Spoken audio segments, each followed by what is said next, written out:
Hello everyone and welcome back to our Pehle Akshar virtual classrooms. I hope you all are safe and in your homes and enjoying our Pehle Akshar virtual sessions.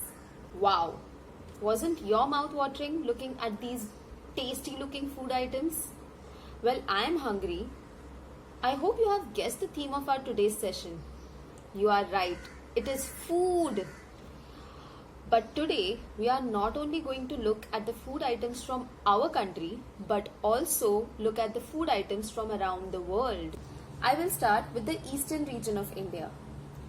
The eastern region of India consists of three states, that is West Bengal, Bihar and Orissa. Rice and fish are the staple food of these regions.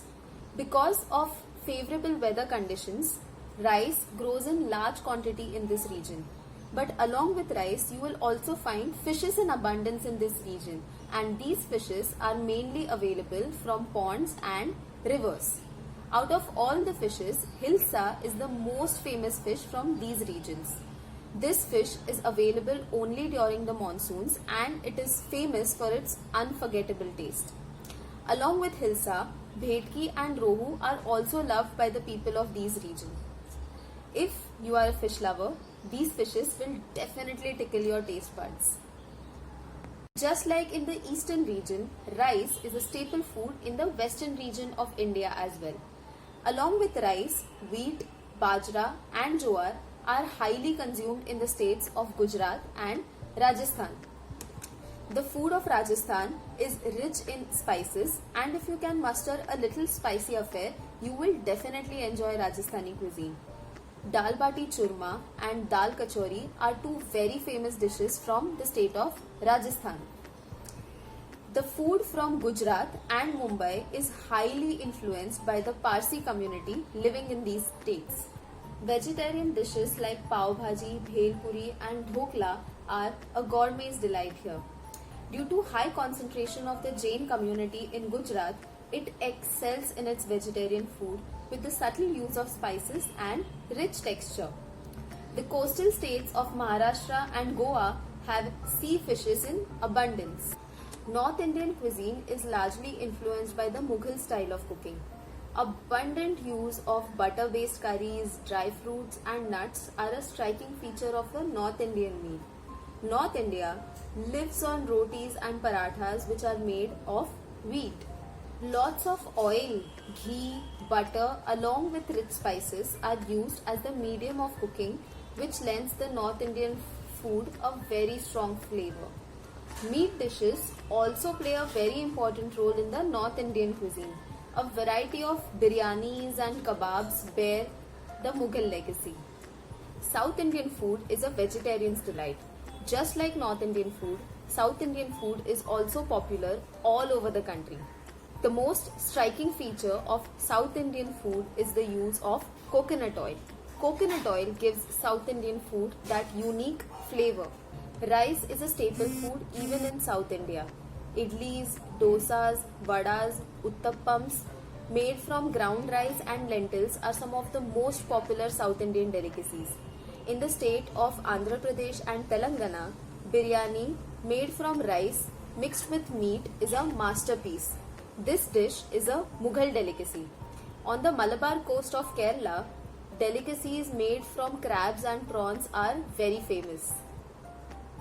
Wasn't it interesting to see how food culture differs in India from state to state? Let's find out how food culture differs in other countries all over the world. Let's talk about Asia. Asia is the largest continent and is home to many cultures. Some of the most common ingredients used in the east and the southeast region of Asia are rice, garlic, ginger, sesame seeds, chilies and onions. Stir frying and deep frying are one of the most common cooking methods in Asia. Curry is a very common dish in South Asia, Southeast Asia and East Asia. However, curry dishes have their origin from North India, Bangladesh and Pakistan.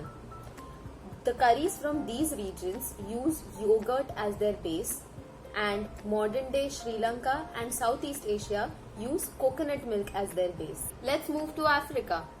In Africa, they use a combination of locally available fruits, cereals, grains, and vegetables. In some parts of the continent, the diet also includes milk, curd, and whey products. There are also other foods that they use. These foods are plantains, rice, cassava, dumplings, and yam, injera bread, stew, coffee, potatoes, cabbage, seafood, meat, dates, almond, olives, hosa groundnuts, pigeon peas, and cow peas. Amongst fruits, they use pineapple, mango, peaches, grapes, avocados, and lychee. Now let's move to America. Americans use grains in the form of breakfast cereals and snacks. Poultry is the most common meat on American tables along with beef and pork. Sweeteners take the form of refined sugar from sugar beets and sugar cane. Let's move to Europe. Now, European cuisine includes steak, cutlet, grape wine, and they use grape wine as condiments, seasonings, and accompaniments.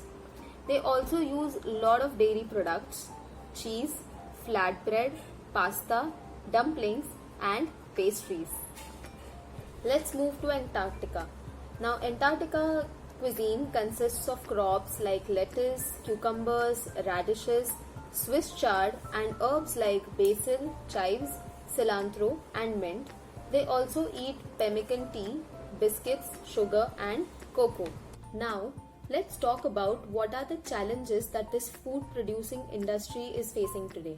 The most important challenge that the farmers of not only our country but the farmers all around the world are facing is feeding the increasing population.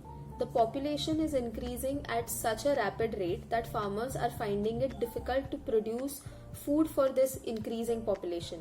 And at the same time, reducing the environmental impact and preservation of natural resources for the future generations is another challenge that the farmers have to tackle.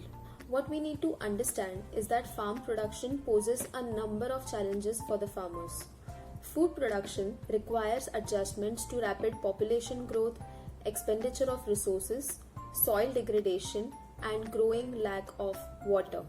Along with this, climate change is yet another challenge for today's farmers because it is not only responsible for adverse weather conditions but they also cause instability in the farm commodity prices. So here is a list of things that you can do to help our farmers.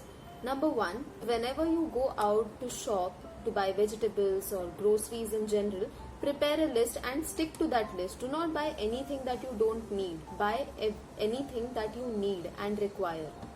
Second, avoid wasting food.